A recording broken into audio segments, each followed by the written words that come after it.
सभी को good evening है। मेरा नाम है हर्ष केशरी। आज है 4 सितंबर, फ्राइडे। हम बात करने वाले हैं निफ्टी के बारे में। निफ्टी में आज कौन कौन से सिनेरियोज बने, उन सिनेरियोज में हमें कहाँ से सेफ ट्रेड मिला, कहाँ से रिस्की ट्रेड मिला, ये सारी बातें हम करने वाले हैं। तो चलिए मैं अपनी स्क्रीन शेयर कर देता हूँ और हम करते हैं निफ्टी की पोस्ट मार्केट एनालिसिस। चलिए ये शेयर हो गई मेरी स्क्रीन। पहले हम देखेंगे फर्स्ट टिक, अपना देखेंगे वर्जन 23 में, फिर हम आ जाएंगे वर्जन 24 पे।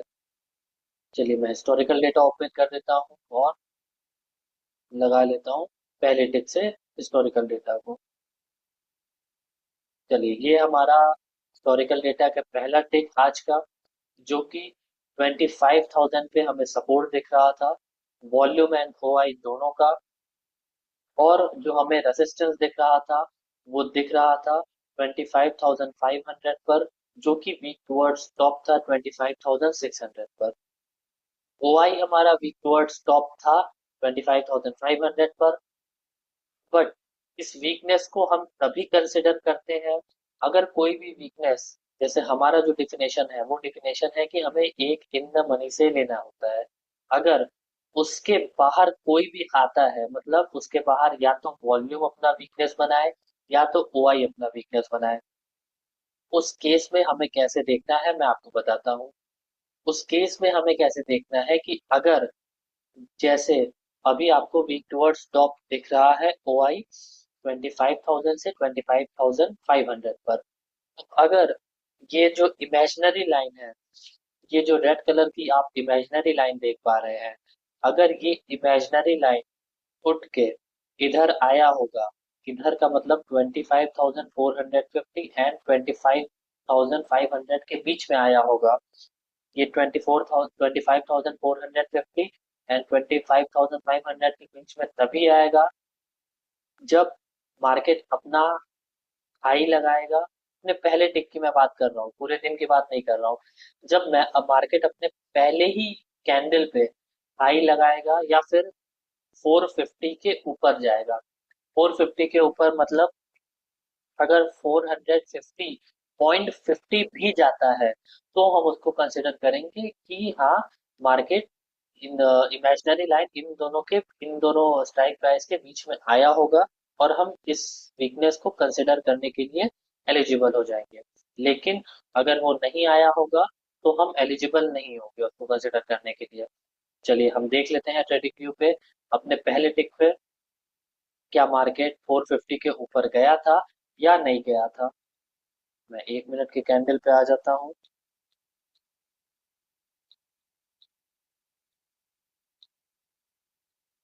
चलिए हमारा पहला टिक जो था वो ये था 9:15 का। 9:15 पे जो मार्केट ने हाई लगाया है वो लगाया है 25,287.90 का। मतलब ये 450 के ऊपर नहीं गया था, तो हम इस वीकनेस को कंसिडर नहीं करेंगे। हम सपोर्ट को स्ट्रॉन्ग मानेंगे यहाँ पे। तो support strong, resistance weak towards top. Chart of accuracy में देख लेते हैं ये कौन सा सिनेरियो है। Support strong and resistance weak towards top, मतलब 3 नंबर सिनेरियो, जहां हमें सेफ ट्रेड मिलेगा यूएस से, मतलब एक्सटेंशन ऑफ सपोर्ट से, और हमें रिस्की ट्रेड्स मिलते रहेंगे एंड ऑफ डाइवर्जन से। एंड ऑफ डाइवर्जन का मतलब क्या होता है? एंड ऑफ डाइवर्जन का मतलब ये होता है कि रेसिस्टेंस और सपोर्ट के बीच में जितने भी स्ट्राइक प्राइसेस आते हैं उसको हम एंड ऑफ डाइवर्जन कहते हैं। चलिए अब आगे बढ़ते हैं। ये हमें हमारे पहले टिक पे ही दिख चुका है कि आज जो मार्केट का रेंज है वो काफी लंबा होने वाला है। मतलब एटलीस्ट 500 पॉइंट्स का मार्केट का रेंज हमें दिख रहा है अपने पहले टिक पे। चलिए हम आगे बढ़ते हैं और देखते हैं क्या ये रेंज ऐसे ही बना रहता है या फिर कहीं रेंज अपना छोटा कर देता है। जैसे ही हम आते हैं 9:16 पे, वैसे ही जो हमारा सपोर्ट स्ट्रॉन्ग रहता है, अब वो सपोर्ट वीक टुवर्ड्स टॉप हो गया रहता है। और जो हमारा रेसिस्टेंस वीक टुवर्ड्स टॉप रहता है वो वीक टुवर्ड्स टॉप से हट करके वीक टुवर्ड्स बॉटम हो गया रहता है। मतलब सपोर्ट साइड से एक bullish pressure weak towards top, resistance side से एक bearish pressure weak towards bottom, जो कि हमारा 9 नंबर सिनेरियो में कन्वर्ट हो जाता है। अभी हमने देखा 3 नंबर सिनेरियो 9:15 पे, अब 9:16 होते ही ये शिफ्ट हो जाता है अपने 9 नंबर सिनेरियो पे। और 9 नंबर सिनेरियो पे हमें जो ट्रेड्स मिलते हैं वो मैं आपको बताता हूँ अब। 9 नंबर सिनेरियो वैसे तो हमारा अनप्रेडिक्टेबल ट्रेड्स होते हैं, लेकिन अब मैं रेसिस्टेंस को देखूं, रेसिस्टेंस अगर देखेंगे तो वीक टुवर्ड्स बॉटम है, मतलब मार्केट बियरिश है। बियरिश है तो एटलीस्ट यहाँ तक जाना चाहिए मार्केट को 25,050 तक, लेकिन वो 25,050 सपोर्ट नहीं जाने देगा। रीजन क्या है? क्योंकि सपोर्ट भी वीक टुवर्ड्स टॉप है, एक bearish pressure sorry bullish pressure बनाया हुआ है, इसलिए सपोर्ट नहीं जाने देगा। तो अगर मार्केट हमें यहाँ पे मिल जाए या फिर यहाँ पे मिल जाए तो हम ट्रेड कर सकते हैं, लेकिन वो बहुत ज्यादा हाईली रिस्की होता है, इसलिए हम थोड़ा वेट करते हैं मार्केट को सेट होने देने का। चलिए हम आगे बढ़ते हैं। ठीक है, अभी भी सेम सिनेरियो है, बस परसेंटेज बदल चुका है अब। मार्केट चल रहा है 25,168। आगे बढ़ते हैं।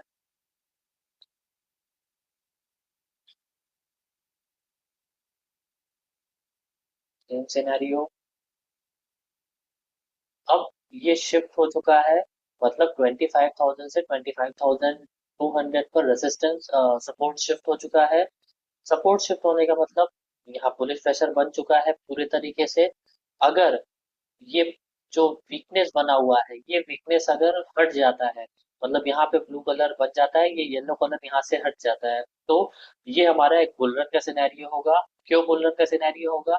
क्योंकि सपोर्ट हमारा ऑलरेडी बुलिश प्रेशर बना चुका है, रेसिस्टेंस जो बियरिश प्रेशर बनाया है, अगर वो बियरिश प्रेशर हटा देगा तो जैसे ही वो बियरिश प्रेशर हटाएगा वो एक बुलिश प्रेशर में कन्वर्ट हो जाएगा। सपोर्ट साइड से भी बुलिश प्रेशर, रेजिस्टेंस साइड से भी बुलिश प्रेशर, मतलब काइंड ऑफ बुल रन। इसमें हमें जो ट्रेड मिलेंगे वो मिलेंगे एक्सटेंशन ऑफ सपोर्ट से, जो कि है 25,096। लेकिन आज वैल्यूज बहुत ही कम आ रही थी, बहुत ही नीचे आ रही थी। 200 की वैल्यू नॉर्मली आनी चाहिए 185 के आसपास, लेकिन वो 100 पॉइंट्स नीचे आ रही थी 25,096 पे। चलिए हम आगे बढ़ते हैं और देखते हैं क्या सिनेरियो था। ठीक है, अब जैसे ही हम आते हैं 9:21 पे, वैसे ही जो हमारा वीकनेस रहता है सपोर्ट में, रेसिस्टेंस में, सपोर्ट की अभी हम बात करेंगे, रेसिस्टेंस में जैसे ही वीकनेस रहता है वो हट गया रहता है 9:21 पे जो वीकनेस रहता है।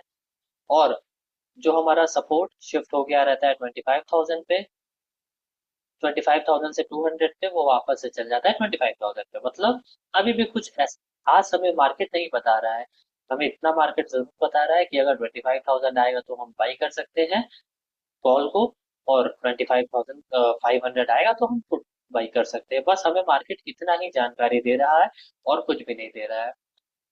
चलिए अब हम आगे बढ़ते हैं। ठीक है, अभी भी सेम सिनेरियो, जो ये वीकनेस बनाने की कोशिश कर रहा था 300 पर, अब ये कंसोलिडेट होने की कोशिश कर रहा है। क्यों कंसोलिडेट मैंने बोला?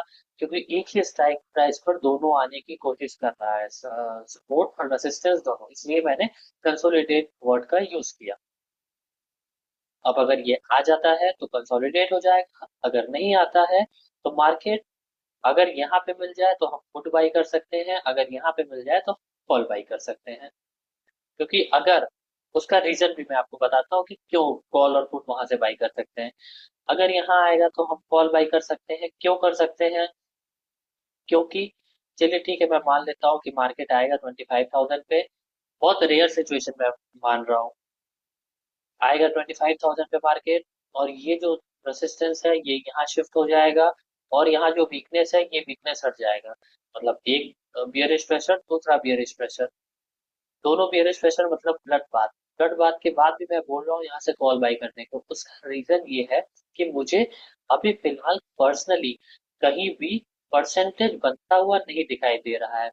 आप यहाँ पे देखिए 20%, 10%, 24%, 12%, 30%, 18% और ये 100%। मार्केट को अगर मैक्सिमम बहुत ज्यादा रेयर कंडीशन में गिरना होगा ना, तो मार्केट मैक्सिमम जा सकता है अपने US-1 पे। बट वो भी बहुत रेयर केस में जाएगा जब ये परसेंटेज इधर से इधर ब्लू कलर आ जाएगा, और ये 98% जो येलो कलर है ये येलो कलर हट जाएगा। उस एक्सट्रीम कंडीशन की मैं बात कर रहा हूँ। एक्सट्रीम कंडीशन में मार्केट US-1 जा सकता है, उसके नीचे मार्केट जाने की कैपेसिटी नहीं रख रहा है फिलहाल अभी इस केस में। चलिए अब आगे बढ़ते हैं। सेम चीज फुट साइड भी होगा, अभी जो मैंने बताया कि अगर यहाँ पे आ जाता है मार्केट तो भी हम बाई कर सकते हैं पुट। यहाँ पे आने के बाद मतलब 25,500 आने के बाद अगर ये ब्लू कलर यहाँ से यहाँ शिफ्ट हो जाता है और ये जो येलो कलर है यहाँ से हट जाता है, तो वो बुल रन का केस हो जाएगा। बुल रन के कंडीशन में भी मैं कह रहा हूँ कि यहाँ से हम फुट बाई कर सकते हैं। उसका रीजन ये है कि कोई भी परसेंटेज यहाँ बनती हुई नहीं दिख रही है, ये 62% है।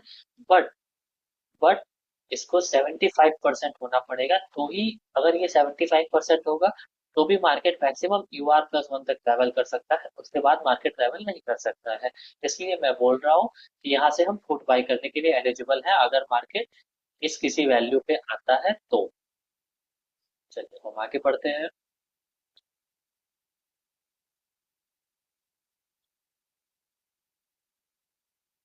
चलिए नॉर्थ ईस्ट तक हमने देख लिया।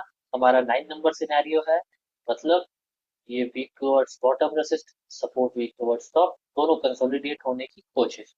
अब हम आ जाते हैं अपने नए वर्जन में, वर्जन 24 में। वर्जन 24 में हिस्टोरिकल डेटा खोल लेते हैं।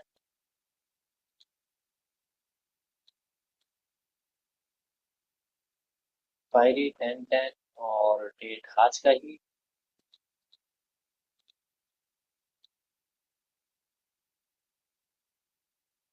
डेट आज का ही और इसको मैं कर लेता हूँ 10 बजे से।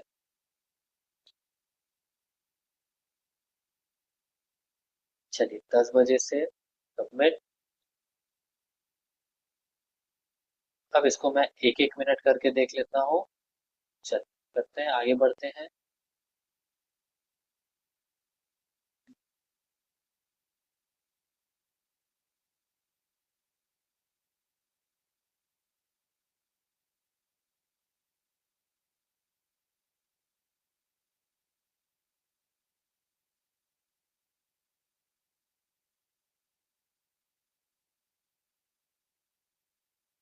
चलिए, ये हमारा ओपन हो गया।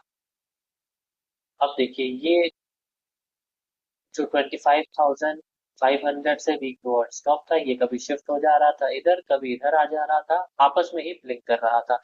सेम कंडीशन सपोर्ट साइड भी था, आपस में ही ये ब्लिंक कर रहा था। हमें वैल्यू चाहिए, जो भी यहाँ वैल्यू आएगी हमें वो वैल्यू चाहिए प्रॉपर ट्रेड के लिए। जब भी मार्केट वहां पे आएगा हम पुट बाय करने के लिए एलिजिबल है। क्यों एलिजिबल है, इसका मैंने रीजन भी बताया जब हम वर्जन 23 देख रहे थे।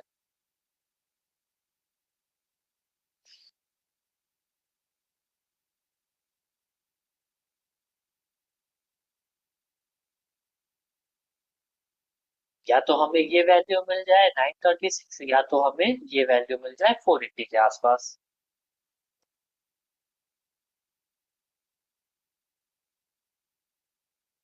चलिए जब तक ये चल रहा है मैं आप लोगों को शेयर कर देता हूँ अपनी इंस्टा आईडी, ताकि आप लोग मुझे इंस्टा पे भी फॉलो कर पाए।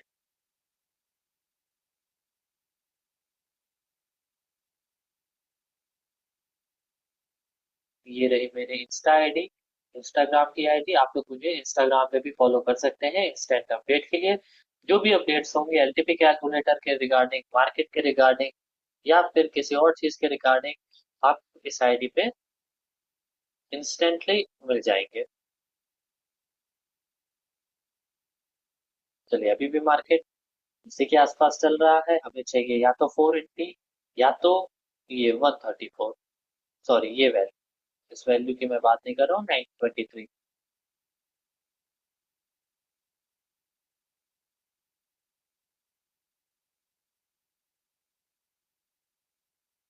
अगर हमें ट्रेड लेना है तो इन्हीं दोनों वैल्यू से लेना होगा, वरना हम ट्रेड लेने के लिए एलिजिबल नहीं है। चार्ट ऑफ एक्यूरेसी 1.0 के अकॉर्डिंग।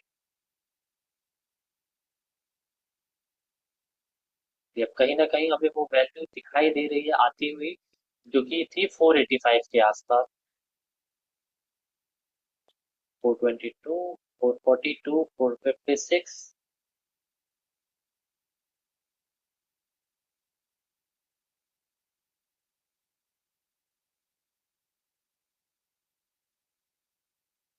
चलिए यहाँ तक वैल्यू आई।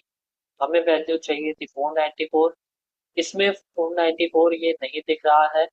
क्यों? क्योंकि मैंने 1 मिनट पे किया है। अगर यही मैं टिक बाय टिक कर दूंगा तो यहाँ 488 वैल्यू दिखेगी। लेकिन प्रॉब्लम ये है कि अगर मैं फिर से यहाँ टिक बाय टिक कर दूंगा तो ये टाइम वापस से 10 बजे चल जाएगा, जो पिछले हम कुछ दिनों से देखने को मिल रहा है हमें। तो ये अभी अपडेशन में है, सही हो जाएगा। लेकिन अब 12:15 पे कैंडल देख लेते हैं, हमें वो वैल्यू मिली थी या नहीं मिली थी। चलिए हम आ जाते हैं ट्रेडिंग व्यू पे और 12:15 पे हम देख लेते हैं। और 1 मिनट वाले कैंडल पे ही हम देखेंगे। 12:15 ये रहा। 12:15 पे अगर हम देखेंगे तो ठीक है, हमें वैल्यू इधर कहीं मिल रही है। ठीक है, 12:26 पे ये हमें वैल्यू मिल जा रही है, जो कि हाई आप देख सकते हैं, ये 485 का है। मतलब यहाँ जो वैल्यू आ रही थी, अगर मैं हिस्टोरिकल डेटा लूँ, यहाँ जो वैल्यू आ रही थी 494 के आसपास, ये मार्केट यहाँ तक गया था और हम यहाँ से ट्रेड लेने के लिए एलिजिबल थे।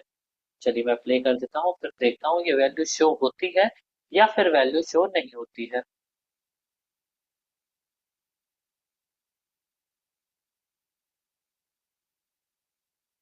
ठीक है, 76 वो वैल्यू शो नहीं हुई क्योंकि मैंने 1 मिनट का डेटा करके रखा है। ठीक है, यहाँ वैल्यू आ रहा था 500 अप्रॉक्स और मार्केट 85 गया था। तो वहां से हम ट्रेड लेने के लिए, पुट लेने के लिए एलिजिबल थे। क्यों एलिजिबल थे मैंने बताया हुआ है वर्जन 23 जब हम देख रहे थे। अगर आपको वो नहीं समझ में आया तो मैं दोबारा से एक्सप्लेन कर देता हूँ। हम यहाँ से पुट लेने के लिए इसलिए एलिजिबल हैं क्योंकि मैं एक्सट्रीम कंडीशन की अगर बात करूं कि जो हमारा यहाँ पे येलो कलर दिख रहा है, ये येलो कलर हट जाता है। मतलब 88% जो है वो 75% के नीचे चला जाता है और ये वाला परसेंटेज भी 75% के नीचे चला जाता है। मतलब एक बुलिश प्रेशर बन जाएगा यहाँ पे। और अगर हम सपोर्ट साइड की बात करें तो हमारा जो सपोर्ट है वो 25,000 से 25,200 पर शिफ्ट हुआ है। मतलब दोनों साइड बुलिश प्रेशर, एक फुल रन का सिनेरियो। लेकिन गोल्ड रन के सिनेरियो में भी मैं आपको इसलिए बोल रहा हूँ पुट लेने के लिए क्योंकि अभी फिलहाल हमें ऐसी कोई भी परसेंटेज खास बनती हुई दिखाई नहीं दे रही है। अगर यहाँ पे सिर्फ एक हमें ये परसेंटेज बनती हुई दिखाई दे रही है, अगर यहाँ पे 75% हो जाएगा तो ही जो मार्केट है वो ऊपर जा पाएगा, और नहीं तो बस मार्केट अपना हाई यही तक का लगा पाएगा। लेकिन ठीक है, मैं कह तो रहा हूँ पुट लेने के लिए, पुट लेने के बाद आपको इस परसेंटेज पे बहुत ही अच्छे से नजर बनाए रखना है। अगर ये रैपिडली इंक्रीज हुआ ना परसेंटेज, तो आपको तुरंत जो भी आपका प्रॉफिट लॉस है तुरंत आपको पोजीशन स्क्वायर ऑफ करना पड़ेगा। इस पे मैं बोल रहा हूँ कि इस परसेंटेज पे आपको नजर बनाए रखना है। चलिए, हमने यहाँ से पुट ले लिया। अब हम देखते हैं हमें एटलीस्ट एक डायवर्जन मिल रहा है या नहीं मिल रहा है। मतलब ये 74 से 450 या फिर 399 मिलता है या नहीं मिलता है। चलिए, एक डायवर्जन तो हमें ऐसे ही मिल चुका है। अब हम देखते हैं, चलिए वो भी ऑलरेडी हमें मिल गया तुरंत, वो भी 2 से 3 मिनट में। मतलब अपने एक्सटेंशन ऑफ रेजिस्टेंस से वो दो डाइवर्जन नीचे आ गया मुश्किल से 2 मिनट में। तो ये हमारा ट्रेड था। अब हमें ट्रेड लेना है दोबारा, तो हम वेट करेंगे एक्सटेंशन ऑफ रेजिस्टेंस +1 का, क्योंकि extension of resistance +1 already hit कर चुका है एक बार। इसलिए अब अगर वहां पे जाए तो इसको ब्रेक करने की कैपेसिटी रखेगा मार्केट। और अगर हमें कॉल बाय करना है तो अब हमें यहाँ का वेट करना होगा। चलिए आप देख लेते हैं मार्केट वहां आता है या नहीं आता है। मतलब अब अगर हमें वैल्यू चाहिए तो या तो 934 या तो ये वैल्यू नीचे 518।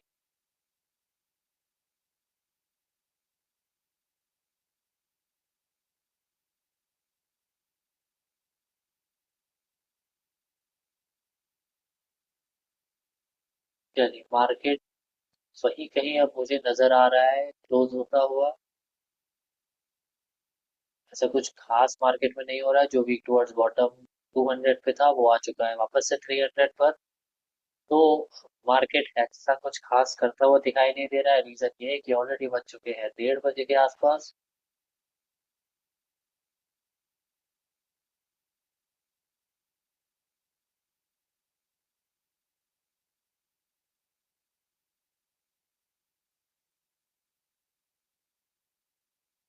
मैं करता हूँ। मैंने जो बताया वो यहाँ से पुट लेने का आपको वो क्लियर हुआ होगा।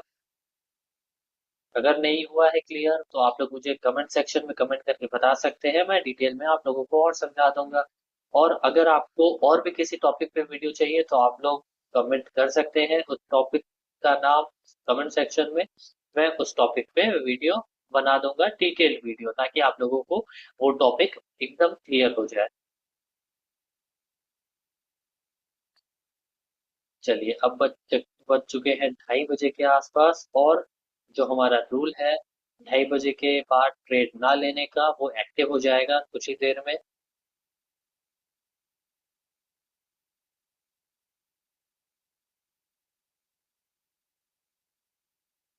चल, अब ये बज गए 2:30 और हमारा वो रूल एक्टिव हो गया 2:30 बजे के बाद ट्रेड ना लेने का।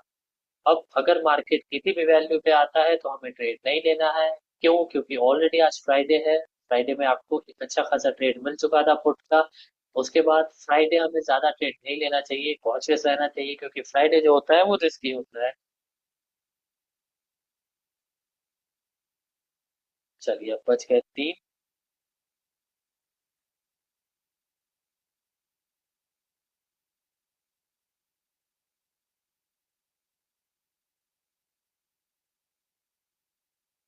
ट्रेड अपने बंद होने के कगार पे आ चुका है और हमें अब ये वैल्यू नहीं मिला। और अब तो ये स्ट्रांग भी हो चुका है, तो अब तो हम ट्रेड करने के बारे में सोच ही नहीं सकते हैं। चलिए, मार्केट वही कहीं क्लोज होगा अब। इसको मैं कर देता हूँ पॉज। ये हो गया पॉज और मार्केट 42 के आसपास 042 के आसपास क्लोज होता हुआ। तो ये थी पूरे दिन की मार्केट की कहानी। उम्मीद करता हूँ आप लोगों को समझ में आया होगा। जो भी मैंने बताया है आप लोगों को वो क्लियर हुआ होगा। अगर कुछ भी कंफ्यूजन है अभी भी तो आप कमेंट सेक्शन में मुझे बता सकते हैं, मैं क्लियर कर दूंगा। और आप लोगों को और भी अगर किसी टॉपिक पे वीडियो चाहिए तो वो भी आप कमेंट सेक्शन में मुझे बता सकते हैं। मैं उस पर डिटेल वीडियो बनाने की कोशिश करूंगा ताकि आपको वो टॉपिक क्लियर हो जाए उस वीडियो से। चलिए, अब मिलते हैं नेक्स्ट पोस्ट मार्केट एनालिसिस में, मतलब मंडे। तब तक के लिए गुड नाइट एंड बाय।